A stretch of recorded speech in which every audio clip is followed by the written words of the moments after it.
السلام علیکم. السلام علیکم.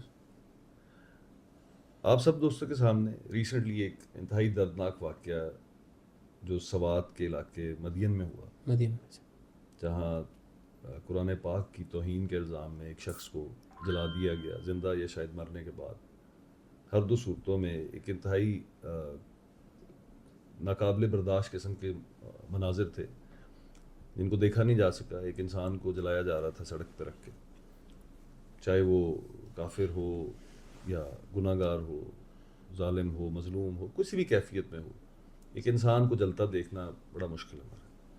اور بدقسمتی سے اس کے پیچھے وہی الزام ہو جو بہت دیر سے ہم ایک خاص سیکوینس میں دیکھتے آ رہے ہیں کہ یا توہین رسالت، یا توہین قرآن، یا توہین خدا.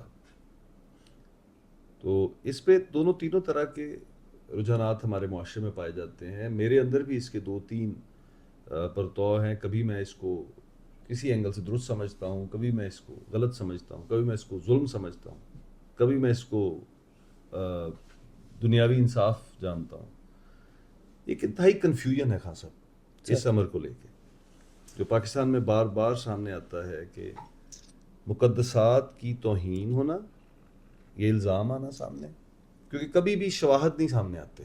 ایک الزام سامنے آتا ہے، الزام کے فوری بعد موب جسٹس کرتا ہے اور انسان مارا جاتا ہے، اور کبھی وہ حقائق سامنے نہیں آتے.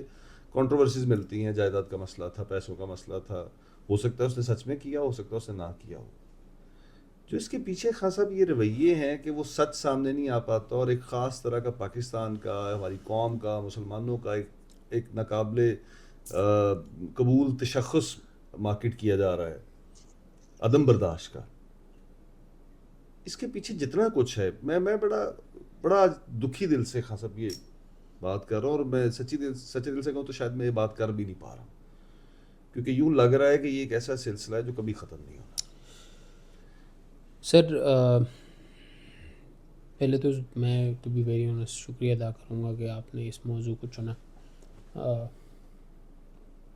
میں نے جو تھوڑا بہت پتہ کیا ہے، کیونکہ آپ کو پتہ میں کے پی کے سے ہوں، تو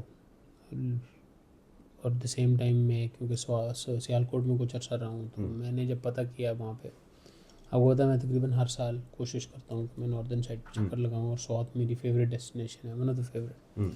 تو میں نے وہاں پہ کچھ دوستوں سے رابطہ کیا اور میں نے کہا یار مجھے یہ پورا واقعہ بتاؤ.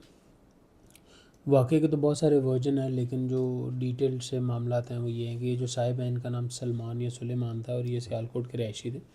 کچھ عرصہ باہر رہ کے آئے، باہر آنے کے بعد یہ جب واپس آئے تو ابھی موجودہ ان کو ان کے گھر والوں نے شاید آگ کیا ہوا ہے، اور ان کے جائیداد کے کچھ تنازعات ہیں جو کہ چل رہے ہیں. غصے کے تھوڑے سے شاید تیز انسان تھے، اور ہمارے معاشرے میں جن لوگوں کو ذرا ایکسیپٹ نہیں کیا جاتا اس ٹائپ کے انسان تھے.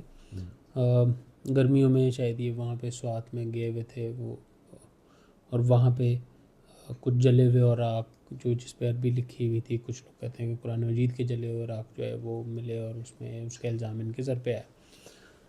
ان کے سر پہ جب آیا تو وہاں کے جو کچھ عوامی لوگ تھے وہ مشتعل ہوئے، اور وہ ان کے اوپر موب، چھوٹا سا موب اکٹھا ہوا. اس دوران ہوٹل کے مالکان نے پولیس سے رابطہ کیا، پولیس آئی، پولیس ان کو حفاظت میں اپنی حصار میں یہاں سے لے گئی. غلطی یہ کی کہ وہ کسی محفوظ مقام پہ لے کے جانے کی بجائے، سوات سے نکالنے کی بجائے اس کو پولیس اسٹیشن میں لے گئی. وہ موب میں سے کچھ لوگوں نے فالو کیا. فالو کرنے کے بعد مسجدوں میں اعلانات ہوئے کہ جناب اس طرح سے ایک گستاخ مذہب جو ہے وہ تھانے میں ہے. وہاں پہ لوگ آئے، پولیس نے کوئی فائر شائر کیے، کچھ 2 لوگ زخمی بھی ہوئے، لیکن ظاہری بات ہے جب 25-26 روکا نہیں جا سکتا تھا، اور انہوں نے پولیس اسٹیشن کو بھی کہتے ہیں جی آگ لگا دی، اور اس بندے کو بھی کچھ لوگ کہتے ہیں کہ مار کے، اور کچھ لوگ کہتے ہیں کہ پہلے ہی زندہ ہی اس کے اوپر. ہمارے پاس وہ نہیں ہے. لیکن اس عمل میں جو آپ نے ٹالرنس والی بات کی سر، یہ دس از ویری انفارچونیٹ ان پاکستان سر. مذہبی انتہا پسندی کا جو ورڈ ہے وہ آج سے کچھ عرصہ پہلے یوز ہوتا تھا، وہ سنی شیعہ جو معاملات تھے اس کے لیے، اور اس کے جو چیدہ لوگ تھے وہ الٹیمیٹلی آپس میں ہی ان لوگوں نے، ایک سائڈ کو بھی لوگ اچھا کہتے ہیں، دوسری سائڈ کو لوگ اچھا کہتے ہیں. میں شاید اچھے برے کی اس میں نہ جاؤں سر. میرا ماننا یہ ہے کہ شاید وہ جو اوپر والا 5% ہے جس کی ہم بات کرتے ہیں مینپولیٹر. وہ مینپولیٹر، وہ ہم لوگوں کو انگیج رکھنا چاہتے ہیں، اور اس کے انگیجمنٹ کے لیے وہ ایسے لوگ جن کے فالوورز ہوتے ہیں جو دین کا علم تو رکھتے ہیں لیکن شاید وہ دنیاوی طور کے اوپر بے بہرہ ہوتے ہیں معاملات سے اور چیزوں سے. اور کیونکہ دین ایک ٹچی پوائنٹ ہے ہم سب کے لیے، میرے اور آپ کے لیے بھی سر. میری آپ کی بھی تھوڑی دیر پہلے آف لائن گفتگو ہو رہی تھی، تو میں نے کہا کہ یار میرے باپ کی اگر خدا نخواستہ بے حرمتی کر جائے تو ہم بھول جاتے ہیں کہ کانسیکوینسز کیا ہوں گے، ہم چھوڑیں گے نہیں. اور یہ ہمارے معاشرے کے اندر ایک بہت بڑا ایشو. اس کی جو میجر وجہ مجھے ذاتی طور کے اوپر لگتی ہے وہ number 1 the most important one is, جو میں نے آپ کے ساتھ کل جو ہم نے ایک سیشن کیا تھا یا پرسوں ہم نے ایک سیشن کیا تھا ایجوکیشن کے حوالے سے، تربیت کے حوالے سے. ہمارا جو دینی سسٹم ہے، جن لوگوں کے ہاتھ میں دین ہے، دیکھیں پوری دنیا میں مولوی کا کوئی کانسیپٹ نہیں ہے، دین میں مولوی کا کوئی کانسیپٹ نہیں ہے. دین تو ہم دیکھیں کوئی معذور ہے یا کوئی مجبور ہے، اس کے لیے تو اللہ تعالیٰ نے کہا ہے کہ اس کے اوپر کوئی سزا اور جزا نہیں ہے، کیونکہ یا تو وہ معذور ہے یا وہ مجبور ہے. لیکن کہیں پر یہ نہیں ہے کہ اگر کوئی آدمی جاہل ہے تو اس کے اوپر سزا اور جزا نہیں ہے. وہ تو ہم پہ فرض ہو گیا ہے کہ جی دین کا علم حاصل کرنا ہے ہر بندے نے. ایمان کی وجہ سے ہمارے میں مولوی کا مطلب یہی ہوتا ہے نا کہ وہ کوئی اعلیٰ درجے والا، علماء کو ضرور وہ دی گئی ہوئی ہے لیکن یہ مولوی والا کانسیپٹ نہیں ہے.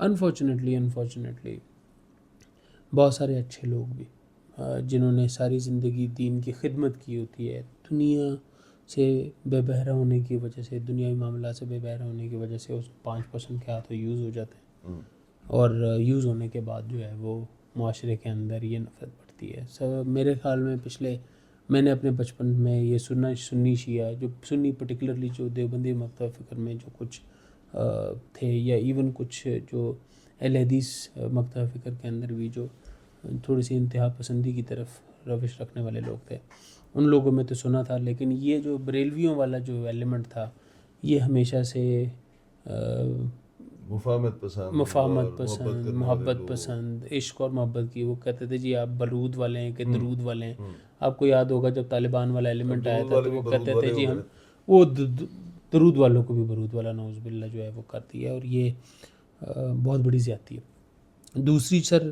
جو دوسرا پوائنٹ ہے جس کو میں بڑا بریف رکھنا چاہتا ہوں، اس کی وجہ یہ ہے کہ شاید بڑی تکلیف دہ گفتگو ہے جب یہ عقلی بھی ہم کر رہے ہیں.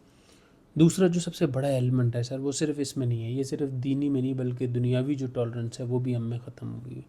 آپ ہمیشہ سے روز آپ اخبار اٹھا کے دیکھ لیں، آپ کو نظر آئے گا جی فلانی کچہری کے اندر ایک بندے نے اپنے ملزم کو جو ہے وہ گولیاں مار کے قتل کر دیا.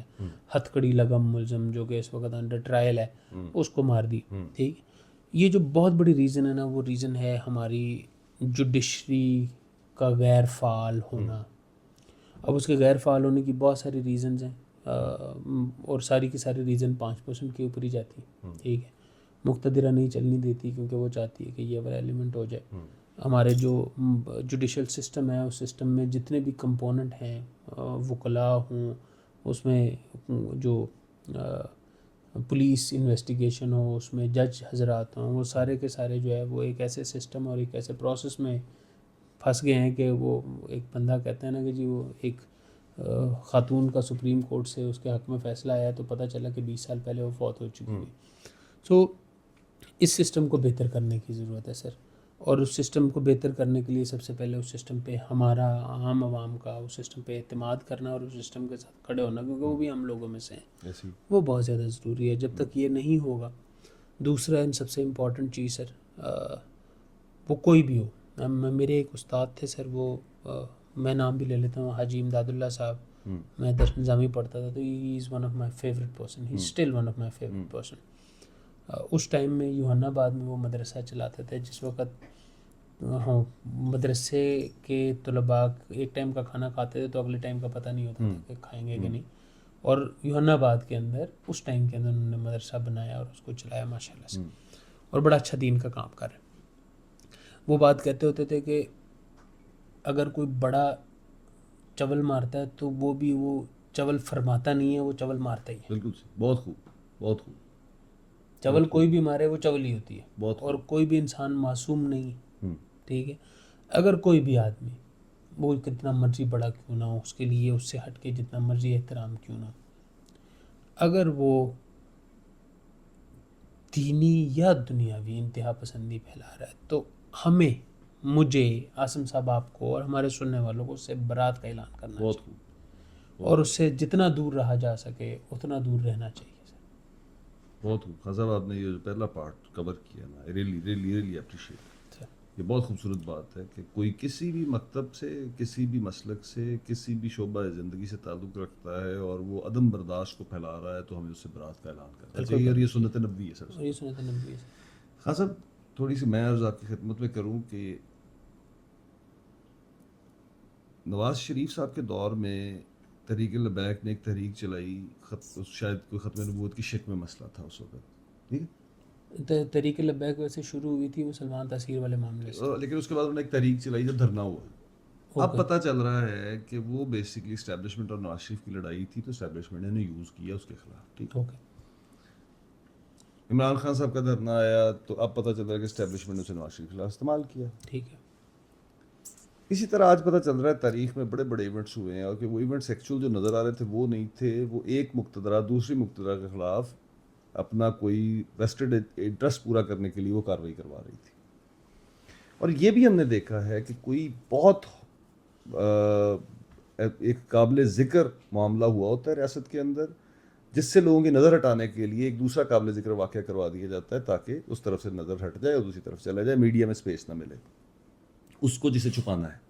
وہ جن مینوپولیٹرز کے خلاف ہم نے یہ چینل بنایا تھا کہ ہم 95% کو بتائیں گے، یہ 5% میں مینوپولیٹ کرتے ہیں، تو ہمیں اس واقعے میں ایک پہلو کو ہر صورت نظر میں رکھنا چاہیے، یہ بھی مینوپولیشن تو نہیں، لیکن سر یہ پھر سیریز آف ایونٹ ہے نا سر، یہ تو بڑی انڈرسٹینڈیبل سی بات ہے اس نا۔ سیریز میں بھی بہت سارے ایونٹس ایسے ہیں جن کے اوپر یہ ایلیگیشن یہ موجود ہے کہ وہ ایونٹس کنڈکٹ کیے، جیسے جو آباد والا ایونٹ۔ سر میں آپ کو بتاتا ہوں، لیکن میرا آرگومنٹ سن لیں پہلے، میں آپ کے آرگیومنٹ کی طرف آ رہا ہوں، میں صرف اس کو اسٹرانگ آرم کر دوں پھر آپ کے جی آرگیومنٹ کی طرف جی آؤں گا سر۔ دیکھیں، پچھلے 2 سال سے پاکستان کے اندر پاکستان کسی پاس ٹور نہیں رہا سر، سوائے پیچھے، ایسی ٹھیک ہے سر۔ ایسی آپ پچھلے 2 سال کے ایونٹس اٹھا کے دیکھ لیں، پچھلے 2 سال میں اس سے پہلے آپ کو ریئرلی اس طرح کا کوئی معاملہ نظر آتا ہے، کس طرح، کتنا ریئرلی، ٹھیک ہے۔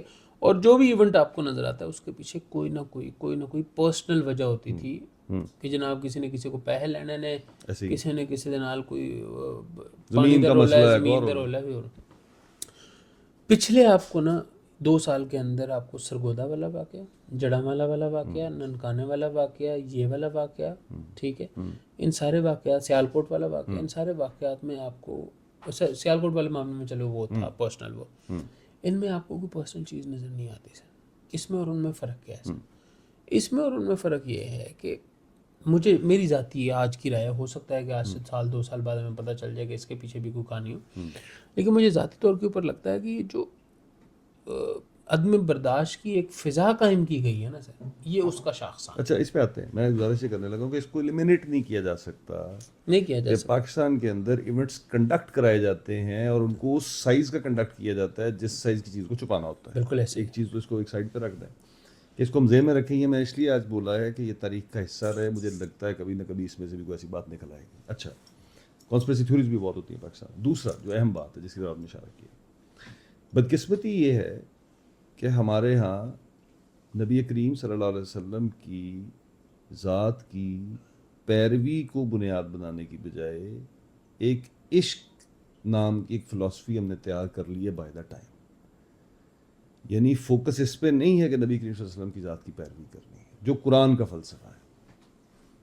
محبت کرنی ہے، ایک عشق ہے، اور ہم نے کچھ لوگوں کو ہیرو بنایا سابقہ میں کہ یار وہ بڑا عاشق نبی ہے، کیا میں اور آپ نہیں ہیں؟ اچھا، ہم نے اپنے ماں باپ کو، میں اپنی والدہ کو دیکھتا تھا، ان کی آنکھوں میں آنسو آ جاتے تھے نبی کریم صلی اللہ علیہ وسلم کے روضے کو دیکھ کے، جب آتا تھا ٹی وی پہ ان کی آنکھوں میں آنسو آتے تھے۔ میں نے اپنی بیوی کو جوان عمری میں روتے دیکھا ہوا ہے کعبہ کو اور دیکھ کے مسجد نبوی کو۔ میں اپنا نہیں بیان کر سکتا، نہ مجھے کرنا چاہیے کہ میں کیا سوچتا ہوں اس کے بارے میں، جو عشق والا ایلیمنٹ ہے، کیونکہ وہ میرا ذاتی معاملہ ہے، عشق نبی میرا ذاتی معاملہ ہے، ٹھیک ہے، مجھے پتہ ہے، نہ میں دعویٰ کر رہا ہوں، نہ میں کسی کو، ٹھیک، نہ میں کمپیئر کرنا چاہتا ہوں کسی سے، نہ نہ میں کوئی دعویٰ اس کو کرنا جج چاہتا ہوں، کر سکتا ہے، نہ ہی کسی کے پاس حق ہے۔ لیکن ہاں جس چیز پہ مجھے جج کیا جا سکتا ہے وہ ہے میری پیروی نبی کریم صلی اللہ علیہ وسلم کے کردار کی، اس پہ مجھے جج کیا جانا چاہیے۔ یہ قرآن کی فلسفی ہے، دنیا میں میرے معیار کو صرف ایک ہی اصول پہ جج کیا جائے گا کہ نبی کریم صلی اللہ علیہ وسلم کی زندگی کو جب میں دیکھا جائے تو میری زندگی ان کے قریب تر ہے یا دور ہے۔ تو خان صاحب ایک جو اس عدم برداشت والے پہلو کی بات ہے نا، میرا ماننا یہ ہے کہ فلسفی ہی شاید کہیں پیچھے سے نہ ڈیویٹ ہو گئی. ہم نے فلسفی کا رستہ ہی وہ چن لیا ہے جس میں عدم برداشت ہی آئے گی، کیونکہ وہ سبجیکٹو میٹر ہے. ہم اگر آبجیکٹیولی آتے اور پیروی محمد صلی اللہ علیہ وسلم کو بنیاد بناتے تو پھر عدم برداشت کبھی بھی نہ آتی، کیونکہ وہاں تو چیزیں 2+2=4 کی طرح واضح ہو جائیں گی. یا ہم نے ایک ایسی چیز کو سبجیکٹ بنا لیا بائی دا ٹائم اس قوم نے، تو ساری نہیں تقریباً ہر ایک کے اندر ہی دیکھے نا، وہ کہتے ہیں جی وہ بڑا عاشق رسول، وہ بڑا عاشق رسول. یا تم کیسے کسی کو سند دے سکتے ہو جب تم نے یہ سندیں الاؤ کر دی ہیں نا؟ اب اس کی مخالفت میں ہونے والے عمل بھی آئیں گے معاشرے میں کہ یار یہ گستاخ رسول، وہ گستاخ رسول، یہ گستاخ قرآن. وہ کیا وہ گستاخ قرآن نہیں جو قرآن میں لکھی سری نص کی مخالفت کر رہا ہے؟ یا وہ گستاخ رسول ہے جو اس کاغذ کو چلا رہا ہے، جو کاغذ پرنٹر نے چھاپا ہے، جو اللہ کے کلام کی سری مخالفت کر رہا ہے، جو اللہ کے دیے ہوئے احکامات جو اس پہ اس طرح فرض ہیں کہ صرف وہ نہیں، دیکھنے والا بھی پابند ہے کہ اس کو دیکھے کہ یہ، جیسے ہمارے حکمران ہیں، جیسے وہ لوگ جو صاحب حیثیت ہے، میں ذاتی حیثیت میں ایز اے معاشرہ ہم سارے لوگ.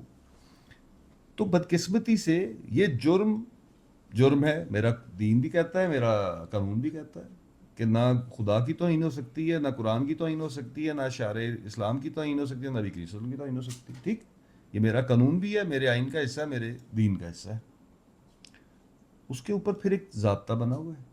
جو آپ نے بات کی اس سے میں جوڑوں کہ ہم اس ضابطے کو آنر نہیں کرتے. اچھا، اس ضابطے میں جڑی یہ عدالتیں ہیں وہ اپنی آنر نہیں کرتی کہ اگر ان کے پاس بات چلی بھی جائے تو ان میں صلاحیت نہیں ہے کہ اس کو ٹائم کے ساتھ نمٹا دیں تاکہ یہ بات لوگوں کے ہاتھ میں نہ جائے. لوگوں کے پاس دل جو کر لیتے ہیں وہ پھر اپنے کیے کی دلیل یہ دیتے ہیں کہ یہ عدالتوں کے پاس تو چیزیں پڑی رہ جاتی، وہ تو فیصلے نہیں کرتے، وہ تو مغربی طاقتوں کے پیچھے چلتے، وہ تو اس کے پیچھے، اس کے پیچھے. اس طرح کی فلسفی سننے کو ملتی ہے. میں نے پچھلے دنوں میں ایک واقعہ ہوا تھا، خاصا آپ کی نظر سے گزرا ہوگا. ایک عورت تھی جس نے نبوت کا دعویٰ کیا، شاید فیصل آباد میں علی ناصر رضوی صاحب، علی ناصر رضوی صاحب کی ایک تقریر میں جو نے آئی دیکھی. جی پنجاب، آئی جی اسلام آباد ہیں. ٹھیک ہے، میں نے ان کی ایک تقریر دیکھی، وہ جو انہوں نے لوگوں کے درمیان فنکار کھڑے ہوئے آدمی کی. ہیں. ٹھیک ہے، وہ ان میں کی کسی فنکاری، وجہ سے نا جناب کو جانتا ہوں. اب میں بھی جانتا ہوں، اچھا. بہرحال ان کا وہ جو ڈیل تھا اس ٹائم کے اوپر، انہوں نے وہاں پہ کلیمز کیے کہ ہم دعویٰ کرتے ہیں فلاں. کوئی فالو اپ نہیں اس کے بعد، کسی کو نہیں پتا. ہو سکتا انہوں نے کیا ہو، کسی کو نہیں پتا کیا ہوا. اگر وہ ایسے، اور وہ سریعام بیٹھ کے اس نے اعلان بھی کیا، ٹی وی کے اوپر اس کی چیز چلی اور وہ پکڑی گئی. جب وہ پکڑیا اس کے ریلیٹیوز پکڑے اچھا، گئے. میں نے صرف ایک کو یہاں پہ نہیں میں میری پہلے گزارش سن لیں. اگر اس عمل کو ریاست پروپوگیٹ کرتی، پورے لا کے پروسیس سے گزار کے اور اس کو جو اس کا منطقی نتیجہ اس تک پہنچا کے دکھاتی، تو 10 لوگ جن کے پاس جینون کیسز تھے وہ کھڑے ہوتے، وہ کورٹ میں بال پھینک دیتے.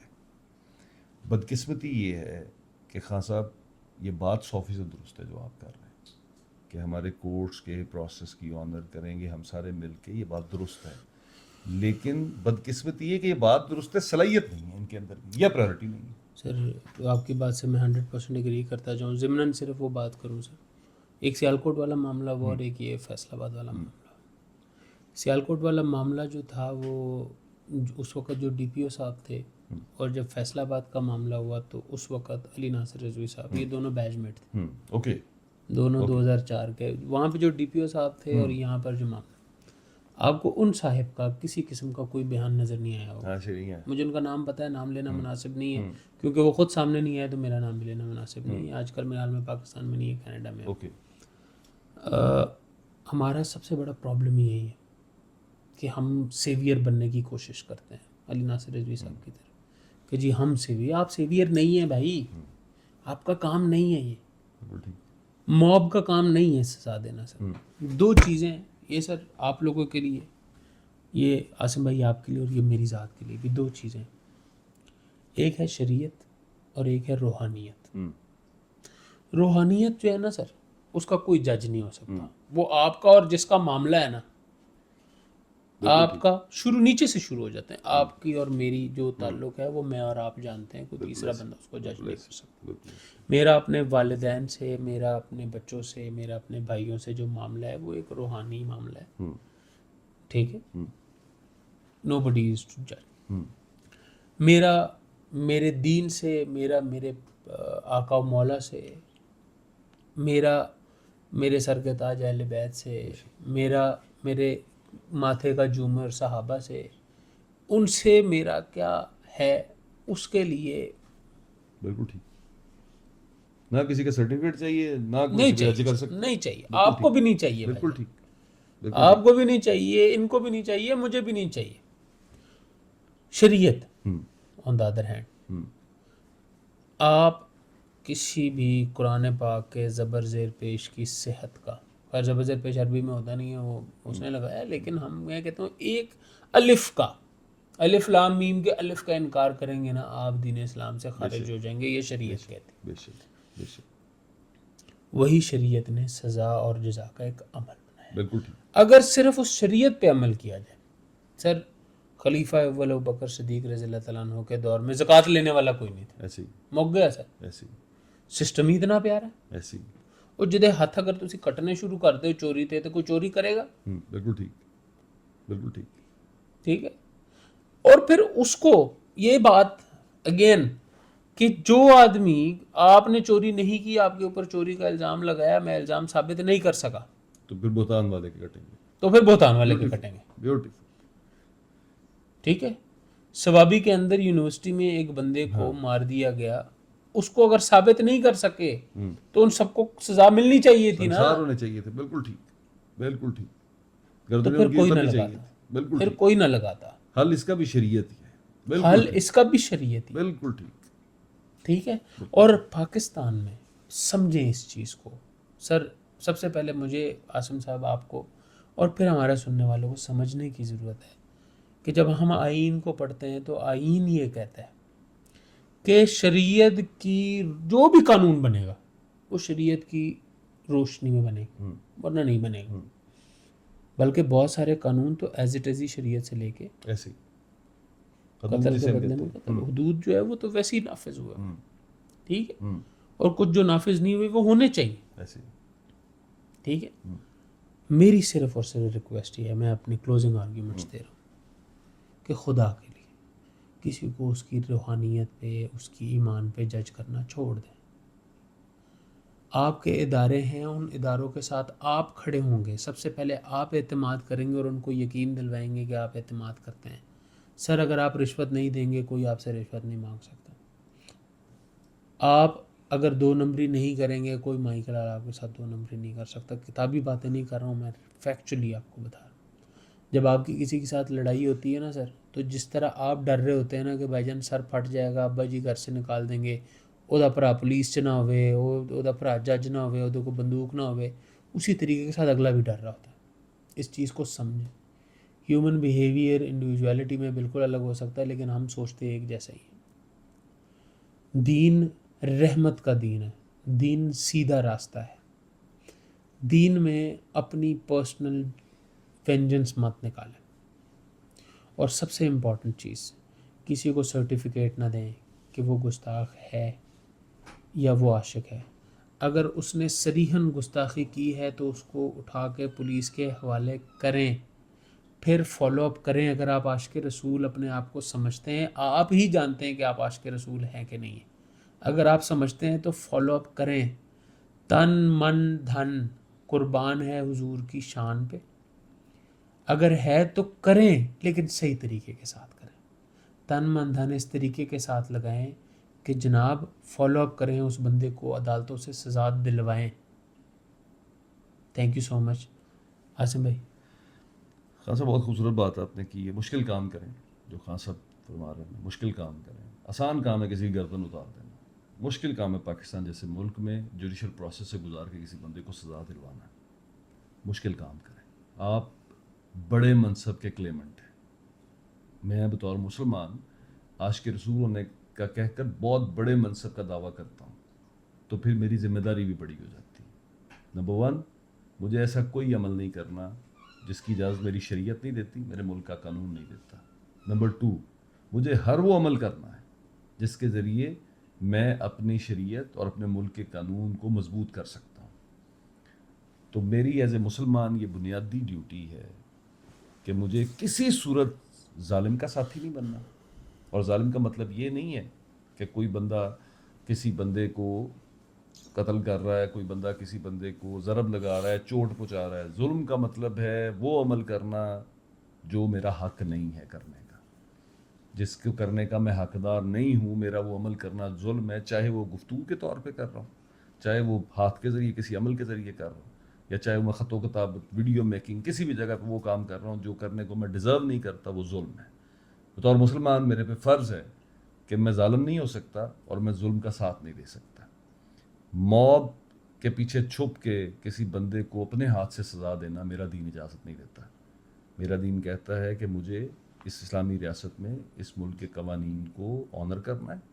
اگر کوئی بندہ ایسا جرم کرتا ہے تو میرا یہ فرض ہے کہ میں اسے قبر تک اس کا پیچھا کروں اور اس پروسیس سے گزاروں جو پروسیس اس ملک کا آئین نے، اس ملک کے قانون نے تجویز کیا. تو خاصہ والی بات کو ہی میں آخری بات کے طور پہ پیش کرتا ہوں کہ مشکل کام کرے.